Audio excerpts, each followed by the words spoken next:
السلام عليكم ورحمة الله. عاجل عاجل عاجل عاجل، رياض محرز خارج الأهلي السعودي في الموسم القادم، وهذه هي وجهته إلى أوروبا. هنعرف كل تفاصيل هذا الخبر ومصدر هذا الخبر وكل شيء بالتفصيل خلال هذا الفيديو القصير المختصر المفيد. ولكن عزيزي المتابع، ترمز لك هذا الفيديو ما تنساش انك تشرفنا وتشترك معنا في هذه القناة ولايك علشان الفيديو ينشر اكبر عدد من الناس. واذكر الله وصلى على النبي اهم شيء. ويلا بينا ندخل في الموضوع على طول.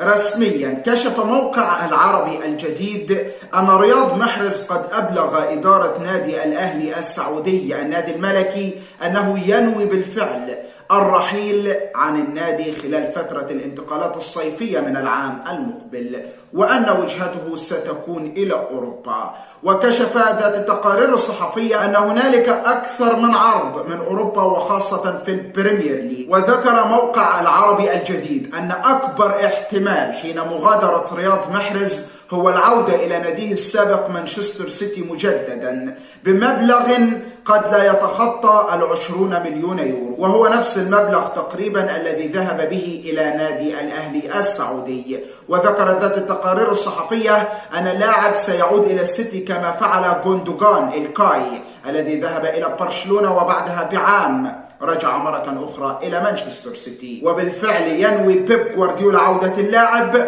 وإشراكه أساسيا على سافينيو الذي لم يقدم المطلوب منه. سافينيو لعب 15 مباراة لم يسجل أي هدف مع السيتي لحد الآن في البريمير ليج. شاركنا رأيك عزيزي المتابع، لايك واشتراك، والسلام عليكم ورحمة الله.